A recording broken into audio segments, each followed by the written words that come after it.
నమస్తే, welcome to Sakshi family. This is Shahida. ఉత్తరాఖండ్లోని ముస్సోరిలో Telugu techie Radha Gayatri అనుమానాస్పద మృతి ఇప్పుడు తెలుగు రాష్ట్రాల్లోని కాదు, దేశవ్యాప్తంగా కలకలం రేపుతోంది. రోజుకో మలుపు తిరుగుతోంది.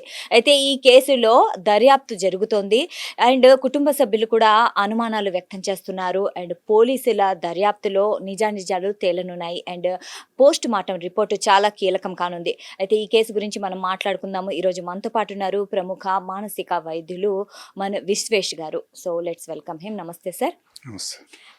సార్, ఇప్పుడు ఈ కేసు గురించి మనం మాట్లాడుకుంటే వాళ్ళకి వివాహం అయింది. వివాహం అయిన 8 నెలలకు వాళ్ళు ముస్సోరికి వెళ్ళిన తర్వాత సడన్గా అనుమానాస్పద రీతిలో ఆమె మరణించింది.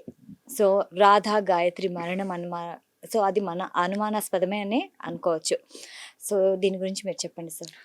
ఫస్ట్ పాయింట్ ఇందులో ఇది ఆత్మహత్య అనే విషయం ఇప్పటి వరకు కూడా, హత్య లేకపోతే ప్రమాదం అనే విషయం ఇప్పటి వరకు కూడా క్లారిటీ లేదు. సో అనుమానాలు అయితే ఉన్నాయి అంతవరకే. సో అది ఆ విషయం పోలీసులు కోర్టులు అవి తేలుతాయి. దాని గురించి మనం మాట్లాడుకోలేము. నేను మాట్లాడకూడదు ఇక్కడ. నాకు నా అబ్జర్వేషన్, నేను చదివిన మేరకు మాట్లాడాల్సింది ఏంటంటే, ఆ రాధా గాయత్రి కొన్ని రోజులకు ముందు వాళ్ళ మదర్కి కాల్ చేసి ఏదో ఫోన్ మాట్లాడింది. నేను భరించలేకపోతున్నాను, ఇక్కడ ఇతని యొక్క దీన్ని టార్చర్ భరించలేకపోతున్నాను. సో నేను ఈ టూర్ వెళ్ళి వచ్చిన తర్వాత మీ దగ్గరకు వచ్చి పూర్తి విషయాలు మాట్లాడతాను అని చెప్పింది. అది మేజర్ క్లూ సైకలాజికల్గా. అంటే she is going through some pain. ఏదో ఒక అమ్మాయికి ఇబ్బంది ఉంది, తనకి ఏదో పెయిన్ ఉంది, ఆ పెయిన్ బయటకు చెప్పుకోలేకపోతుంది అనేది ఒక క్లూ ఇస్తుంది అక్కడ. దాన్ని బేస్ చేసుకొని మనం మాట్లాడాలి. దాంతోపాటు తన స్నేహితులు కూడా, అమ్మాయి రాధాగాయత్రి స్నేహితులు కూడా తను తరచూ ఇబ్బంది పెట్టేవాడని, హైపర్ విజిలెన్స్తో ఉండేవాడని, అంటే తన ప్రతి మూమెంట్ని తను కంట్రోల్ చేస్తూ ఉండేవాడని. అనుమానం ఎక్కువ అని ఆమెనే వాళ్ళ తల్లితో ఫోన్లో మాట్లాడింది. ఓకే ఓకే అయితే చెప్పండి. అయితే అనుమానం ఎక్కువ రావడానికి కారణాలు ఏంటంటారు? Okay, right, good. సో చాలా మందికి తెలియని విషయం ఏంటంటే, అనుమానం రాగానే అది ఒక క్యారెక్టర్ ఫ్లాగా తీసుకుంటారు. అంటే వీడి క్యారెక్టర్ లెస్, పిల్లని అనుమానిస్తున్నాడు అని అనుకుంటారు. అనుకొని వాడిని నానా బూతులు తిడతారు, లేకుంటే వాడి మీద చర్యలు తీసుకోవాలని అనుకుంటారు. కానీ అనుమానం రావడం ఒక జబ్బు. కానీ అనుమానం రావడానికి ఏదో ఒక ట్రిగర్ ఉంటుంది కదా, ఊరికే లేదు. వాళ్ళ పర్సనాలిటీ ఎలా ఉంటుంది కొంతమందికి. Okay, it is called paranoid personality disorder ఉండొచ్చు, లేకుంటే పారనోయియా అనే ప్రాబ్లం, సైకలాజికల్ డిజార్డర్ ఉండొచ్చు. అంటే నా భార్య నాకే సొంతం అనుకునే ధోరణి. ఇది అలాంటి ధోరణి కాదు. ఇది పారనాయిడ్ పర్సనాలిటీ డిజార్డర్ కానీ, పారనోయియా కానీ ఉంటే వాళ్ళు దేన్నైనా అనుమానిస్తారు. వాళ్ళు దేన్ని నమ్మలేరు. ఓకే, దేన్ని నమ్మరు, అసలు ఎవరిని నమ్మరు వాళ్ళు. భార్యనే కాదు, ఎవరిని నమ్మరు వాళ్ళు. ప్రతిదాన్ని అనుమానించటమే ఆ జబ్బు యొక్క లక్షణం, ఆ వ్యక్తి యొక్క లక్షణం. ఓకే, దాన్ని గుర్తించి ట్రీట్మెంట్ ఇప్పిస్తే వాళ్ళు దాని నుంచి బయటపడతారు. ఇది ఒక రకం. రెండోది, మీరు అన్నట్లు నా భార్య నాకే సొంతమనే అబ్సెషన్. నా భార్య నాకే ఉండాలని ఒక రిజిడిటీ ప్లస్ అబ్సెషన్ ఉన్నప్పుడు ఖచ్చితంగా వాళ్ళు పక్క వాళ్ళతో మాట్లాడినా, నవ్వినా, ఫోన్ కాల్తో మాట్లాడినా కానీ దాన్ని సీరియస్గా తీసుకొని గొడవ పడే వ్యక్తులు ఉంటారు. దేర్ ఆర్ టూ థింగ్స్, రెండు వేరు. జబ్బుంటే నయం చేసుకోవాలి, ఒకవేళ అబ్సెషన్ ఉంటే దానికి సంబంధించి దానికైనా కౌన్సిలింగ్ తీసుకోవాలి. లేకుండా ఊరికి దీన్ని ఒక క్యారెక్టర్ లాగా చూసామనుకోండి, మనం వాళ్ళని తిట్టి వదిలేస్తాం తప్ప ఏం చేయగలము ఆ వ్యక్తిని. రైట్. అయితే సార్, ఇప్పుడు అనుమానం స్టార్ట్ అయిపోయింది భార్య మీద భర్తకి. సో ఆ వ్యక్తి ఎలా ప్రవర్తిస్తాడు, ఎలా తెలుసుకోవాలి ఇతనికి అనుమానం వచ్చిందని? ఎవరైనా కానివ్వండి, అది భార్య అయినా భర్త అయినా కానివ్వండి, తన పార్ట్నర్కి ఏమాత్రం పర్సనల్ స్పేస్ ఇవ్వకుండా వాళ్ళ ప్రతి మూమెంట్ని కనుక ట్రాక్ చేస్తూ ఉంటే ఖచ్చితంగా అది అనుమానం అనే జబ్బు. అంటే ఈ మధ్య సోషల్ మీడియా, ఈ అంటే చాట్స్, వాట్సాప్ చాట్స్ ఇవన్నీ కొంచెం పర్సనలైజ్ అయిపోయాయి కదా. సో దీని వల్ల కూడా అనుమానాలు పెరుగుతున్నాయా?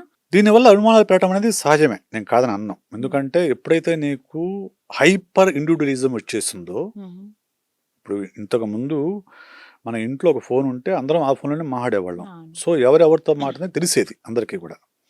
ఇప్పుడు ఇంట్లో నలుగురు ఉంటే నలుగురు 4 ఫోన్లు ఉంటున్నాయి. నలుగురు 4 ఫోన్లు. అవును. ఎవరి ఫోన్లో ఏం జరుగుతుందో పక్క వాళ్ళకి తెలియదు. తెలియదు. ఓకే. తెలుసుకోవాలని ప్రయత్నం అనేది భార్యాభర్తల మీద జరగవచ్చు. తప్పులేదు, నేను తప్పేమంటలా. కాకపోతే నీకు భార్య ఫోన్ చెక్ చేయాలనే ఆలోచన నీకుంటే నీ ఫోన్ కూడా నువ్వు ఓపెన్లో పెట్టాలి. ఇద్దరు పరస్పరం ట్రాన్స్పరెన్సీగా ఉండాలి తప్ప నా ఫోన్ లాక్ చేసుకుంటాను నీ ఫోన్ మాత్రం చెక్ చేస్తా అనేది మళ్ళీ కుదరదు. సో న్యాయం రెండు వైపులా ఉండాలి. ట్రాన్స్పరెన్సీ అంటే 2 వైపులా ఉండాలి. కానీ ఈ జనరేషన్ ఏమైందంటే ఆ ట్రాన్స్పరెన్సీకి ఒప్పుకోవట్లే కొంతమంది. This is my personal space, నాకంటూ స్పేస్ కావాలి. నేను ఈ మధ్యకాలం నా దగ్గరకు ఒక కేసు వచ్చింది ఇలాంటిది. సో భార్య తన ఫోన్ చెక్ చేయడానికి భర్తకు ఒప్పుకోలేదు. దాంతో భర్తకు అనుమానం వచ్చింది. అంటే భార్య ఒప్పుకోలేదు, తన ఫోను ఓపెన్ చేయడం, భర్త ఓపెన్ చేయడానికి తను ఒప్పుకోలేదు. భర్తకు అనుమానం వచ్చింది. నీకు ఏది లేకపోతే ఎందుకు చూడండి నీ ఫోను అని అంటే ఆమె that is my personal space అంది. కౌన్సిలింగ్కి వచ్చారు. నేను తను అడిగా, ఏంటమ్మా పర్సనల్ స్పేస్ అంటే, సార్ ఇందులో నా ఫ్రెండ్స్ ఉంటారు. ఓకే, మా ఫ్రెండ్స్ మధ్య మేము 1,00,000 మాట్లాడుకుంటాం. రైట్, అందులో సిల్లీ విషయాల నుంచి జోక్స్ గురించి, సెక్షువల్ జోక్స్ దాకా అన్నీ ఉంటాయి. రైట్, ఇది అతను చూస్తే ఎలా ఉంటుంది? ఎంబారాసింగ్గా ఉంటుంది. ఒకటి. రెండోది, ఇప్పుడు నా ఫ్రెండ్స్ నాకు రకరకాల విషయాలు షేర్ చేస్తారు. ఎందుకు షేర్ చేస్తారు?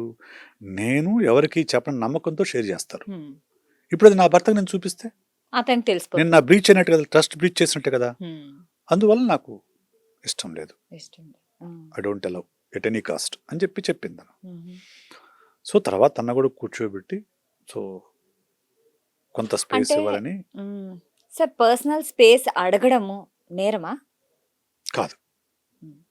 ఇప్పుడు ఒకటండి, ఇది మళ్ళా మనము జనరేషన్కి మారుతుందండి. జనరేషన్కి అన్ని విషయాలు మారుతాయి. బిహేవియర్ మారుతుంది, థింకింగ్ ప్యాటర్న్స్ మారుతాయి, పర్సనాలిటీ ప్యాటర్న్స్ మారుతాయి, అన్నీ మారుతాయి. అలాగే ఈ జెన్జీలోకి వచ్చేసరికి personal space is important thing. దాన్ని గుర్తించి గౌరవిస్తేనే రిలేషన్షిప్ నువ్వు కాపాడుకోగలవు. లేదు నేను ఇంట్రూడ్ అవుతాను ఆ పర్సనల్ స్పేస్లోకి, అతని విషయాలు ప్రతి ఒక్కటి నాకు తెలియాలి అని అంటే ఖచ్చితంగా you have to face the music. Right. అయితే మనం ఈ కేసు గురించి మనం మాట్లాడుకుంటే, ఈ శ్రీచరణ్ అనేవాడు ముందు నుంచి అనుమానంగా ఉన్నాడు అనేసి ఆమె వాళ్ళ తల్లికి చెప్పుకునింది. అయితే ఈ యొక్క ట్రిప్ తర్వాత వచ్చి మీతో మాట్లాడతాను అనేసి చెప్పి వెళ్ళింది, నమ్మి వెళ్ళింది. అయితే ఇతనే హత్య చేశాడేమో అనే అనుమానాలకి మనం మాట్లాడుకుంటే, అది వచ్చేసి చల్లటి ప్రదేశము అండ్ ఈమెకు లో బీపీ ఉంది. సో కావాలనే ఆ ప్లేస్ కి తీసుకెళ్లడం జరిగిందా, తనే ఏదైనా అనారోగ్యంతో మరణించొచ్చు అనేసి ఏమైనా ప్లాన్డా ఇది? మనం చెప్పలేమండి. ఎందుకంటే నేను చదివిన మేరకు, నేను అంటే సోషల్ మీడియాలో వచ్చింది, సోషల్ మీడియా వచ్చింది చదువుతాం కదా మనము. ఇన్డెప్త్ చదవాలంటే పోలీసులో ఇన్వెస్టిగేషన్ చదవాలి.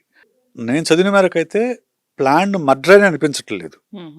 Okay, it may be an accident, it may be he did something, but planned అని అయితే అనిపించట్లేదు నాకైతే. నేను చూసిన మేరకు. మనకు ఆ రిపోర్ట్ పూర్తి తెలియదు కాబట్టి మనం దాని మీద కామెంట్ చేయకూడదు కూడా. ఫోరెన్సిక్ రిపోర్ట్ వచ్చే వరకు మనము ఏం చెప్పలేం. సో ఆ రిపోర్ట్ వచ్చిన తర్వాత నిజాలు బయటపడతాయి, అప్పుడు మనం కామెంట్ చేయొచ్చు, కానీ అంతవరకు మనకు తెలియదు. అయితే ఇప్పుడు శ్రీచరణ్ ఆమె బ్యాగ్ లో GPS ట్రాకర్ పెట్టాడట. సో అది ఆఫీస్ లో తెలిసి ఏదో జరిగిందంట. సో సమ్ ఇన్సిడెంట్ జరిగింది, ఎందుకంటే GPS ట్రాకర్ ఆఫీస్ తీసుకొస్తే తెలిసిపోతుంది కదా. సో GPS ట్రాకర్ పెట్టాల్సినంత అవసరం అతనికి ఏమొచ్చింది? అతని మానసిక స్థితి ఎలా ఉంది? ఓకే, GPS ట్రాకర్ పెడితే మాత్రం, ఆమె బ్యాగ్లో పెట్టింది నిజమైతే మాత్రం ఖచ్చితంగా he has some psychological disorder. ఎందుకంటే సివియర్ పారనాయిడ్ పర్సనాలిటీ డిజార్డర్ ఉండాలి అతనికి. అప్పుడే ఆ ట్రాక్ చేయడానికి ప్రయత్నం చేయాలి. లేదా సివియర్ పారనోయా అని అయి ఉండాలి. అవి ఉన్నప్పుడు ఏం చేస్తుంది, ప్రతి కదలిక నా భార్య మీద డౌట్ వస్తుంది. ఫస్ట్ ఆ డౌట్ని క్లారిఫై చేయడం కోసం ట్రాకర్ పెడతారు. సో దీనికంటే వాళ్ళిద్దరు కూర్చొని మాట్లాడుకొని, నాకు ఇట్లా అనిపిస్తుంది, నువ్వు ఎక్కడికైనా వెళ్తున్నావా అని డైరెక్ట్ గా అడిగేస్తే పోలే? నువ్వు చెప్పినా నమ్మరు. ఇప్పుడు అడుగుతుంది భార్య, ఏం చెప్తుంది? నాకు అలాంటివి ఏం లేవు, నేను ఆఫీస్కి వెళ్ళి వస్తానని చెప్తుంది. నమ్మరు. సో ఇక్కడ నమ్మకం మ్యాటర్స్. నమ్మకం. ఆ సమస్య ఉన్న వాళ్ళకి నమ్మకం ఉండదు మనుషుల పైన. ఓకే, అనుమానిస్తూనే ఉంటారు. నాకు ఈ మధ్య ఒక కపుల్ వచ్చారు. సో ఆమెకు భర్త ఎవరితోనో ఒక ఎఫ్ఐఆర్ ఉందని ఆవిడ ఓకే. డౌట్. ఆమె డౌట్తో అసలు భర్తని ఎక్కడికి వెళ్ళనివ్వదు, హైదరాబాద్ దాటి ఎక్కడికి వెళ్ళనివ్వదు. ఎక్కడో ఊర్లో ఆమెకు ఎఫ్ఐఆర్ ఉందంటే ఆమె డౌట్. అతను సంవత్సరం రోజులు వాళ్ళ ఊరు కూడా వెళ్ళాల, అయినా ఏమో డౌట్ పోదు. ఓకే. ఇప్పుడు ఆ ఊర్లో ఎక్కడ ఉన్న ఆవిడతో ఎఫ్ఐఆర్ ఉంటే ఈయన పోవాలిగా అక్కడికి. ఇప్పుడు సంవత్సరం నుంచి అసలు హైదరాబాద్ దాటలేదు, అయినా ఏమో డౌట్ పోదు. సో అది ఒక డిజార్డర్ అంతే. ఆ డిజార్డర్ ఉన్న వాళ్ళకి ఖచ్చితంగా థెరపీ తీసుకుని దాన్ని బయటపడటం తప్ప, అదర్వైజ్ నువ్వు ఎన్ని సాక్ష్యాలను చూపించు. అమ్మ కాదమ్మా, నువ్వు ఒకవేళ ఎఫ్ఐఆర్ ఉందనుకుందాంలే, సంవత్సరం నుంచి నీ దగ్గరే ఉన్నాడు కదా, బయట కూడా లేదు, ఎట్లా ఎఫ్ఐఆర్ ఉంటుందంటే నువ్వు లేదు సార్. అయితే సార్ ఇలాంటి అనుమానాలు ఇవన్నీ ప్రాణాలు తీసేంత స్థాయికి వెళ్తున్నాయి కదా ఈ మధ్య కాలంలో మనం చూస్తున్నాము. సడన్ గా అంటే ఆ భార్య భర్తల రిలేషన్షిప్ లోనే అలాగే జరుగుతుంది. సో దీనివల్ల సమాజంపై కూడా ప్రభావం పడుతుంది కదా. ఫస్ట్ పాయింట్ మనం అర్థం చేసుకోవాలంటే సోషల్ స్ట్రక్చర్లో చాలా పెద్ద మార్పు వచ్చింది. మనకు తెలియట్లేదు కానీ ఒక జనరేషన్ ముందున్న సోషల్ స్ట్రక్చర్కి ఇప్పుడున్న ఇప్పటికి సోషల్ స్ట్రక్చర్కి చాలా మార్పు ఉంది. ఓకే, ఒకప్పుడు పెళ్ళిళ్ళు అనేవి కుటుంబాల మధ్య జరిగేవి. అలాగే కుటుంబ గౌరవము, సామాజిక గౌరవము ప్రధానంగా ఉండేది. అది సోషల్ స్ట్రక్చర్గా ఉండేది. ఇప్పుడు పెళ్ళిళ్ళు అనేవి వ్యక్తుల మధ్య జరుగుతున్నాయి. ఇప్పుడు కుటుంబ గౌరవము, సామాజిక గౌరవం కంటే కూడా వ్యక్తిగత స్వేచ్ఛ ఇంపార్టెన్స్ అయిపోయింది. వ్యక్తిగత స్వేచ్ఛ, ప్రైవసీ అనేది ఇంపార్టెంట్ అయిపోయింది. సో ఈ దాంతోపాటు ప్రీ మ్యారిటల్ సెక్స్ అనేది నార్మలైజ్ అయిపోయింది. ఆ నేపథ్యంలో ఎవరూ కూడా అవతలి వాళ్ళ పైన 100% నమ్మకాలు ఉండటం లేదు. నా దగ్గరికి కౌన్సిలింగ్కి వచ్చిన వాళ్ళు కూడా చాలామంది కుర్రాళ్ళు చెప్పిందంటే, సార్ నాకు పాస్ట్ అనవసరం సార్, నా దగ్గరకు వచ్చాక బాగుంటే చాలు. ఆ అమ్మాయి ముందు ఎలాగన్నా ఉండనియండి, పెళ్లి తర్వాత నా దగ్గరకు వచ్చాక బాగుంటే చాలు అనేది వాళ్ళ కోరిక, ఈ జనరేషన్ యొక్క కోరిక. అలా కూడా ఉండటం లేదు కొంతమంది. అక్కడే సమస్య వస్తుంది. ఇప్పుడు నువ్వు నీ పాస్ట్లో నీకు ఎన్ని అఫైర్స్ అని ఉండొచ్చు, అది ఈ జనరేషన్లో కామన్ కాబట్టి దాని నుంచి మనం పెద్ద పట్టించుకోవాల్సిన అవసరం లేదు. కానీ నువ్వు ఒక రిలేషన్షిప్కి వెళ్ళిన తర్వాత అక్కడే నువ్వు నిజాయితీగా ఉండాలి కదా, లాయల్టీ ఉండాలి కదా. ఆ లాయల్టీ లేనప్పుడు ఖచ్చితంగా ఇష్యూస్ అయితే వస్తాయి. అదే ప్రధానంగా ఈ జనరేషన్ కూడా ప్రాబ్లం. ఓకే. అయితే సార్ ఇప్పుడు యువత గురించి మనం మాట్లాడుకుంటే, జెన్జీ ఒక సర్వే నిర్వహిస్తే మన భారతదేశంలోనే అసలు మాకు పెళ్ళే వద్దు, ఒంటరిగానే బతుకుతాము అండ్ కెరీర్ని మేము చూసుకుంటాం, కానీ పెళ్లి వల్ల అనవసరమైన రాజీలు పడ్డము ఇవన్నీ మాకు అనవసరం అనేసి చాలా సర్వేలో విస్తుపోయే నిజాలైతే వచ్చాయి. సో ఇంతగా సమాజం మొత్తం జెన్జీ మారిపోయింది ఏంటి, వీళ్ళ మీద పడిన ప్రభావం ఏంటి? ఫస్ట్ పాయింట్ ఫాస్ట్ కల్చర్, అంటే instant gratification, everything is and finger tips కదా. ఇప్పుడు నువ్వు ఇది ఫుడ్ ఆర్డర్ పెడితే 10 నిమిషాలు వస్తుంది, సరుకులు ఆర్డర్ పెడితే 10 నిమిషాలు వస్తాయి. ఎనీథింగ్ రైల్వే టికెట్ కావాలి, ఇంతకుముందు రైలు టికెట్ కావాలంటే ఆ బుకింగ్ దగ్గరికి హాఫ్ డే నుంచోవాల్సి వచ్చేది, హాఫ్ డే పట్టేది, కనీసం అంటే 2-3 గంటలు పట్టేది ఒక టికెట్ కావాలంటే. ఇప్పుడు ఎవ్రీథింగ్. ఎప్పుడైతే మన చుట్టూ ఉన్న గాడ్జెట్స్, ఈ వర్క్ ఎన్విరాన్మెంట్ ఇవన్నీ మారుతాయో దాన్ని బట్టే మన ఆలోచనలు మారుతాయి, దాన్ని బట్టే మన ప్రవర్తన కూడా మారుతుంది. సో ఇప్పుడు దీనివల్ల ఏంటంటే జనాలకు పేషెన్స్ తగ్గిపోయింది. ఎవ్రీథింగ్ మినిట్స్లో ఫింగర్ టిప్స్లో పేషెన్స్ తగ్గిపోయింది. పేషెన్స్ తగ్గిపోవడం వల్ల నీకు అడ్జస్ట్మెంట్ క్వాలిటీస్ తగ్గిపోయాయి. అవతల వాళ్ళతో అడ్జస్ట్ అయ్యే క్వాలిటీస్ అనేవి లేవు. దీంతో పాటు స్మార్ట్ ఫోన్ రావడం వల్ల హైపర్ ఇండివిజువలైజేషన్ అయిపోయింది. నేను అనేది ప్రధానంగా అయిపోయింది. దాంతోపాటు ప్రీమెరిటల్ అఫైర్స్, ప్రీమెరిటల్ సెక్స్ పెరిగిపోయినాయి. ఇవన్నీ చూసిన తర్వాత దాంతోపాటు కొంతమంది పెళ్లి చేసుకున్న తర్వాత ఒక 1 yearలోనే డివోర్స్ తీసుకొని అలమ్నీ కోసం కేసులు పెట్టడం, ఇట్లా రకరకాల చూస్తున్నారు. ఇవన్నీ చూసిన తర్వాత అసలు అవసరమా పెళ్ళి? ఎలాగూ సెక్స్ కావాలంటే మనకు ప్రీమెరిటల్ సెక్స్ లివిన్లోనే ఉండొచ్చు, దొరుకుతుంది. ఇంకెందుకు ఈ రిలేషన్షిప్, ఈ బాండింగ్స్, ఈ రెస్పాన్సిబిలిటీస్ ఇవన్నీ ఎందుకు అనే ఒక మైండ్ సెట్ అనేది ఈ జనరేషన్లో వస్తున్నమాట వాస్తవం. అందరూ ఉన్నా అంటే లేరు, అందరూ అంటే లేరు, బట్ కొంతమందిలో ఉన్నమాట అయితే వాస్తవం. సింగిల్గా ఉంటున్నారు. సింగిల్గా ఉండడానికి కారణం వాళ్ళు బాధ్యతలు తీసుకోలేకపోవడమా, లేకుంటే బాధ్యతలతో భయపడ్డమా? బాధ్యతలు భయపడుతున్నారు. భయపడుతున్నారు ఎందుకంటే అడ్జస్ట్మెంట్ క్వాలిటీస్ లేవు. సో బాధ్యతలు తీసుకోవాలంటే మనం మొయ్యగలం అనేది భయం పెరుగుతుంది ఒకటి. సో దాంతో పాటు పార్ట్నర్ పైన నమ్మకం లేకపోవటం, ఎవరిని నమ్మే పరిస్థితి లేకపోవటం. ఒకవేళ మనం పెళ్లి చేసుకుంటాము, ఈ అమ్మాయి నాతోనే ఉంటుందని గ్యారంటీ ఏంటి, లేకుంటే ఈ అబ్బాయి నాతోనే ఉంటాను గ్యారంటీ ఏంటి, వాడు మళ్ళీ ఎఫ్ఐఆర్ పెట్టినప్పుడు నేనెందుకు ఇంక పెళ్ళెందుకు, ఇట్లే ఉంటే పోతుంది కదా అనే ఒక మైండ్ సెట్లోకి కొంతమంది వెళ్ళిపోతున్నారు. రైట్. దాంతోపాటు మన మధ్య చూసాం కదా DINK, double income no kids, అదొక వచ్చింది. ఇద్దరు హ్యాపీగా ఉన్నాము, పిల్లలు ఎందుకు, పిల్లలు వద్దు, ఇద్దరేమో ఉందామనే ఆ టైప్ ఆఫ్ ఇది కూడా పెరుగుతుంది. రైట్. సిచ్యుయేషన్షిప్, క్రంచింగ్, బ్రించింగ్, ఇవి రకరకాల పేర్లు వస్తున్నాయి ఈ జనరేషన్లో. సో మన హైదరాబాద్లో 400 కో లివింగ్ హాస్టల్స్ ఉన్నాయట. Co living hostels. So culture అలా మారిపోతుంది. మారిపోతుంది. దానికి భిన్నంగా అబ్బాయిలు కానీ అమ్మాయిలు ఉండాలని కోరుకోవటం అనేది అత్యాశ నా దృష్టిలో. రైట్. మన చుట్టూ ఉన్న కల్చర్ని బట్టే మన మైండ్ సెట్ వస్తుంది. సో కాబట్టి దానికి భిన్నంగా వాళ్ళు ఉంటారని అనుకోవడం అత్యాశ. ఓకే. అయితే ఎవరికైనా వాళ్ళ పాస్ట్లో రిలేషన్షిప్ ఉంది అనుకోండి, సో అది సంథింగ్ ఏదో ఒక విధంగా బ్రేకప్స్, ఎక్కడ చూసినా బ్రేకప్స్, జస్ట్ 2 months 1 monthకే బ్రేకప్ తీసేసుకొని మళ్ళీ అది వాళ్ళ పాస్ట్ తెలియక పెళ్లి చేసుకుంటారు. ఆ పెళ్లి చేసుకున్నాక మళ్ళీ పాస్ట్ ప్రెజెంట్ మీద ప్రభావం చూపించదా? పాస్ట్ ప్రజెంట్ మీద ఖచ్చితంగా ప్రభావం చూపిస్తుంది. చూపించదని నేను చెప్పను. ఖచ్చితంగా మన గతంలో జరిగిన విషయాలు కనుక సివియర్ అయి ఉంటే ఖచ్చితంగా దాని ప్రభావం ప్రజెంట్ పైన ఉంటుంది.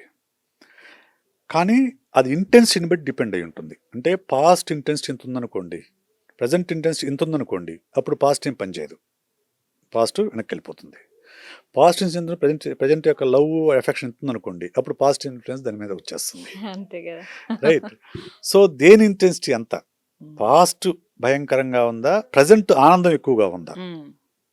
అంటే ప్రజెంట్ కపుల్ మధ్య బాండింగ్ బాగుండి, ఇద్దరి మధ్య కేరింగ్ ఉండి, ఇద్దరి మధ్య డీప్ కనెక్షన్ ఏర్పడింది అనుకోండి, పాస్ట్ గుర్తురాదు, పాస్ట్ అసలు గుర్తురాదు. ఇక్కడ డిఫరెన్స్ వస్తున్నాయి అనుకోండి, పాస్ట్ వస్తుంది. పాస్ట్ రావడంతో పాటు పాస్ట్లో ఉన్న బాయ్ ఫ్రెండ్ గర్ల్ ఫ్రెండ్ కూడా వచ్చేస్తారు లైఫ్లోకి. Correct sir. అవును. సో ఫర్ ఎగ్జాంపుల్ ఇప్పుడు పాస్ట్ అదేదో రిలేషన్షిప్ లో వాళ్ళు ఉంటారు, సో మ్యారేజ్ అయింది, దాని తర్వాత సడన్ గా ఆ పాస్ట్ లో ఉన్న వ్యక్తి మళ్ళీ కనిపిస్తే మళ్ళీ స్టార్ట్ అవుతుందా వాళ్ళకి? అంటే ఇది యూనివర్సల్, జనరలైజ్ చేసి చెప్పలేమండి. ఓకే, ఇప్పుడు జస్ట్ ఫ్రెండ్షిప్ లేకుంటే జస్ట్ కొన్ని రోజుల పాటు కొన్ని నెలల పాటు ఉన్న వాళ్ళకి పెద్ద ఎఫెక్ట్ ఉండకపోవచ్చు. కానీ డీప్ రిలేషన్షిప్, ఇంటిమేట్ రిలేషన్షిప్ ఉన్న వాళ్ళకి అది కూడా మళ్ళా చెప్తున్నాను, ప్రజెంట్ రిలేషన్షిప్ కనుక బాగుంటే పాస్ట్ కనిపించినా కానీ ఎఫెక్ట్ ఉండదు. రైట్. ప్రజెంట్ రిలేషన్షిప్లో ప్రాబ్లమ్స్ ఉంటే మాత్రం పాస్ట్ వ్యక్తి కనిపించినప్పుడు దాని ఎఫెక్ట్ ఉంటుంది. సో ఇవేనంటారా ఎక్స్ట్రా మ్యారిటల్ అఫైర్స్? అంటే వాళ్ళ మైండ్లో ఒకటి ఉంటుంది కదా, సో ఇలాంటి అబ్బాయి ఉంటే బాగుండు అని. సో మ్యారేజ్ అయిన తర్వాత అలాంటి అబ్బాయి మళ్ళీ ఏదో ఒక సందర్భంలో కనిపిస్తే ఇంకా అఫైర్ స్టార్ట్ చేస్తారు కదా, సో దానికి రీజన్ ఇదేనా? అంటే మోస్ట్ ఆఫ్ ది టైమ్స్ చాలా మందికి ఎక్స్ట్రా మ్యారిటల్ అఫైర్స్ గురించి ఒక రాంగ్ నోషన్ ఉంది. మోస్ట్ ఆఫ్ ది పీపుల్ ఏమనుకుంటారంటే extra marital affair is for sex అనుకుంటారు. Okay, most of the times extra marital is not about sex. Most of the times extra marital affair is about relationship, about emotional bonding. Okay, so మీరు ఇందాక అన్నారు ప్రతి వ్యక్తి ఒక ideal person ఉంటారు. అటువంటి వ్యక్తి కనుక ఐడియల్ పర్సన్ మనకు తగిలితే మనం ఎక్స్ట్రా మ్యారిటల్ అఫైర్లోకి వెళ్ళిపోతారా అని చెప్పేసి వెళ్ళే అవకాశాలు ఉంటాయి. ఎందుకు? ఒక అబ్బాయికి కానివ్వండి, అమ్మాయికి కానివ్వండి, ఒక ఐడియల్ పార్ట్నర్ ఉంటారు. రైట్. మన ఐడియల్ పార్ట్నరు లక్షణాలు మన పార్ట్నర్లో కనిపించినప్పుడే మనం పెళ్లి చేసుకుంటాం. రైట్. అవును. అబ్బాయి అయినా అమ్మాయి అయినా కానీ ఆ లక్షణాలు ఎన్నో కొన్ని కలిపినప్పుడే పెళ్లి చేసుకుంటాం. పెళ్లి చేసుకున్న తర్వాత ఆ లక్షణాలు లేవనే విషయం తెలిసింది అనుకోండి, ఓకే, ఒక డిస్సాటిస్ఫాక్షన్ మైండ్లో ఉంటుంది. అబ్బాయికైనా అమ్మాయికైనా కానీ డిస్సాటిస్ఫాక్షన్ ఉంటుంది మైండ్ లోపల. ఆ డిస్సాటిస్ఫాక్షన్లో ఉన్న, లేకుంటే ఫ్రస్ట్రేషన్లో లేకుంటే వీటిలో ఉన్న మనిషికి నిజంగా ఐడియల్ పర్సనాలిటీ ఉన్న వ్యక్తి తారసపడి అతనితో కమ్యూనికేషన్, అతనితో కానీ ఆమెతో కానీ కమ్యూనికేషన్, ఒక మాట్లాడుకునే అవకాశం దొరికితే మాత్రం అటువైపు అట్రాక్ట్ అయ్యే అవకాశాలు పెరుగుతాయి. That is not just for sex. ఒక ఐడియల్ ఆ గ్యాప్ని పూడ్చుకునే క్రమంలో అటువైపు ఆకర్షితులు అవుతారు. ఆ తర్వాత సెక్స్ జరగవచ్చు మధ్య వేరే విషయం. But basically it is about to fill their gap. Okay, అంటే ఎమోషనల్లీ వాళ్ళు లోగా ఉండి కొంచెం అట్రాక్ట్ అవుతారంటారా? అంతేనా? ఎమోషనల్ గ్యాప్ ఉంటుంది. మ్మ్. ఎమోషనల్ గ్యాప్ ఉంటుంది. ఆ ఎమోషనల్ గ్యాప్ ఫిల్ చేసే మనిషి దొరికితే అది అట్రాక్ట్ అయిపోతారు. అయితే సార్ కొంతమంది లవ్ మ్యారేజెస్ చేసుకుంటారు. సో కొన్ని రోజుల తర్వాత రిలేషన్షిప్ మెయింటైన్ చేసి దాని తర్వాత ప్రేమించి పెళ్లి చేసుకుంటారు. అంటే వాళ్ళతో ట్రావెల్ చేస్తారు. దాని తర్వాత కూడా చాలా అనుమానాలు, చాలా సంఘటనలు, దాని తర్వాత హత్యలు కూడా మనం చూసాం. ఎందుకు ఇలా అవుతుందంటారు? So love, any love starts with infatuation. Hmm. ఏ ప్రేమైనా కానీ ఇన్ఫాచ్యుయేషన్ నుంచి మొదలవుతుంది, ఆకర్షణ నుంచి మొదలవుతుంది. ఇప్పుడు ఇద్దరు వ్యక్తులు చూసినప్పుడు ఫస్ట్ ఏం కనిపిస్తుంది? రంగు రూపం కనిపిస్తాయి, అంతే కదా. హ్మ్. ఫీచర్స్ కనిపిస్తాయి. నచ్చితే మనం ఒక రిలేషన్షిప్కి వెళ్తాం, దానికి ప్రేమని పేరు పెట్టుకుంటాము, నడుస్తాం. ప్రేమలో ఉన్నప్పుడు ఫస్ట్ ఫేజ్లో it is called honeymoon phase. హ్మ్. అప్పుడు ప్రతి వ్యక్తి కూడా తన లోని పాజిటివ్ లక్షణాలే ప్రదర్శిస్తాడు తప్ప నెగిటివ్ వాటిని చూపించరు. ఓకే. అంతా బాగుంటుంది. అంతా పైకి అంతా చాలా బాగుంటుంది. పాజిటివ్ గా కనిపిస్తారని ప్రయత్నం చేస్తారు. ఆ. ఇంప్రెస్ చేయాలి, హ్మ్. పార్ట్నర్ని ఇంప్రెస్ చేయాలి, ఇంప్రెస్ చేయాలి. ఇంప్రెస్ చేయాలి. ఇంప్రెస్ చేసేటప్పుడు పాజిటివ్తో ఇంప్రెస్ చేస్తారు. కానీ ఆ ప్రేమ పెళ్లిగా మారిన తర్వాత ఇంప్రెస్ చేయాల్సిన అవసరం ఉండదు. హ్మ్. అవసరం ఉండదు అనుకుంటారు చాలా మంది. హ్మ్. అక్కడే తప్పు అవుతుంది. సో అక్కడే అందరూ అంటారు కదా, నీ అసలు రంగు పెళ్లి తర్వాత తెలిసింది. అదే తెలియదు అంటే ఇంప్రెస్ చేయట్లేదు అప్పుడు. ఇంకా అదే నువ్వుగా ఉంటున్నప్పుడు నీ అసలు విషయం అది. హ్మ్. అదే ప్రేమలో ఉన్నప్పుడు కూడా అలాగే ఉంటే కొంత డిస్టర్బెన్సెస్ తక్కువ వస్తాయి. ఓకే. మనం ఇంప్రెస్ చేయడానికి ప్రయత్నం చేయకూడదు. హ్మ్. నువ్వుగా ఉండి నిన్నుగా ప్రేమించాలి. హ్మ్. సో అంతే తప్ప ఆ, కొంతమంది ఉంటారు. సపోజ్ ఇప్పుడు ఒక అమ్మాయి నీట్గా రెడీ అయ్యి వస్తుంది, ఇంట్లో అలా ఉండకపోవచ్చు. హ్మ్. ఇంట్లో క్యాజువల్ గా ఉండొచ్చు. ఇంట్లో క్యాజువల్ కదా, మడ్డిగా కూడా ఉండొచ్చు. కొంతమంది ఇంట్లో ఉంటే స్నానం కూడా చేయరు. I really wonder, some girls told me 2 రోజులకు ఒకసారి స్నానం చేస్తాను. 2 days వన్సా? ఎట్లుంటావమ్మా అంటే సరే. సో ఇప్పుడు అలా 2 days వన్సారి స్నానం చేస్తానని చెప్పిన అమ్మాయిలు ఉన్నారు. మళ్ళీ అలాంటి పార్ట్నర్ అలాంటి అమ్మాయిని దొరికింది అనుకోండి వీడికి, అబ్బాయికి, వాడు ఏం చేస్తాడు? వాడికి మొత్తం షాటర్ కదా. వాడికేమో ఒక అమ్మాయి నీట్గా డ్రెస్ చేసుకొని ఎప్పుడు క్లీన్గా ఉండే అమ్మాయి వాడికి ఆ పరిచయం. తర్వాత చూస్తే ఈ అమ్మాయి ఇలా ఉంటుంది, వాడికి మొత్తం ఫ్యూజులు ఎగిరిపోతాయి. ఒక డిస్సాటిస్ఫాక్షన్ వచ్చేస్తుంది. చెప్పినా విందా పిల్ల? ఇంట్లో ఉన్నాగా ఎందుకు రెడీ అవ్వాలి, ప్రతిసారి రెడీ అవ్వాలా, ఇంట్లో ఆర్గ్యుమెంట్ వస్తుంది. ఇటువంటివి అబ్బాయి వైపు నుంచి జరగవచ్చు, అమ్మాయి వైపు నుంచి జరగవచ్చు.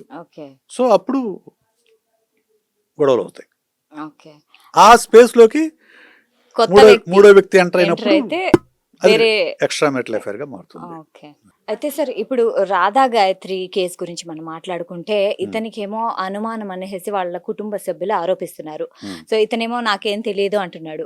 అయితే ఇప్పుడు ఆమె ఒకవేళ మరణించకపోయి ఉంటే ఇతనిపై ఇతన్ని ఎలా చేంజ్ చేయొచ్చు అంటారు? ఇప్పుడు మనము మరణించడాన్ని లేకుంటే దీన్ని చాలా సీరియస్గా తీసుకొని బాధపడుతూ ఈ షో చేస్తున్నాము. కానీ నాకు ఒక సైకాలజిస్ట్గా మరణించిన వాళ్ళకంటే కూడా వాళ్ళు బ్రతికుంటూ పడే సైలెంట్ ట్రామా అనేది చాలా భయంకరమైంది. మరణిస్తే ఆ బాధ ఆ రోజుతో పోతుంది. కానీ బ్రతికున్నప్పుడు గనక ఈ ట్రీట్మెంట్, ఇల్ ట్రీట్మెంట్ వీటి వల్ల వచ్చే నరకం అనేది అది ఎవరికి కనిపించదు, వినిపించదు, ఎవరికి చెప్పుకోలేరు. It will take a toll on their health also, right? ఎందుకంటే మా కౌన్సిలింగ్లో కొంతమంది చెప్తుంటే నాకే బాధేస్తూ ఉంటుంది. ఇప్పుడు తను Radha Gayatri, she has gone through that kind of silent trauma. ఎవరికి కనిపించని ఒక గాయం ఆమె మనసు మీద పడింది. శరీరానికి గాయం అయితే మనకు కనిపిస్తుంది, కానీ మనసుకయ్యే గాయం ఎవరికి కనిపిస్తుంది? ఎవరికి కనిపించదు. కానీ శరీరానికి గాయం అయితే ఎంత పెయిన్ ఉంటుందో మనసుకు గాయం కూడా అంతే పెయిన్ ఉంటుంది. అంతే పెయిన్ ఉంటుంది, ఇంకా అంతకంటే ఎక్కువ పెయిన్ ఉంటుంది. ఆ పెయిన్ని ఎంతకాలం మోస్తారు ఎవరైనా కానీ? మోయలేరు కదా. సో అటువంటి పెయిన్ ఉన్నప్పుడు వెంటనే ఎవరికొకరికి చెప్పాలి, చెప్పుకొని దాన్ని దించుకోవాలి. లేదు చెప్పుకునే వాళ్ళు లేనప్పుడు ఒక ప్రొఫెషనల్ హెల్ప్ తీసుకోవాలి. ఒక సైకాలజిస్ట్నో సైకాట్రిస్ట్నో కలిసి నాకు ఇలా వస్తుంది, దీనివల్ల నాకు ఫ్రస్ట్రేషన్ వస్తుంది అని చెప్తే ఆ పెయిన్ ఎలా హీల్ చేసుకోవాలో we will provide some tools and techniques మేము ప్రొవైడ్ చేస్తాం. అలా కాకుండా దాన్ని మనసులోనే పెట్టుకుంటే అది మనసుతోనే ఆగదు. ఆ మనసులో ఉన్న బాధ శరీరం పైన కూడా ప్రభావం చూపిస్తుంది. Some times it may lead to suicidal ideation also. Suicide also. So అందువల్ల ఎవరైనా కానివ్వండి బాధని మనసులో ఉంచుకోవద్దు, ఎవరికి ఒకళ్ళకి చెప్పుకోవాలి. ఎవరికొకరికి చెప్పుకోవాలి. సో దాంతో సొల్యూషన్ అన్న వస్తుంది. కొంత కొంత సొల్యూషన్ కాదు, అట్లీస్ట్ కొంత సాంత్వన దొరుకుతుంది.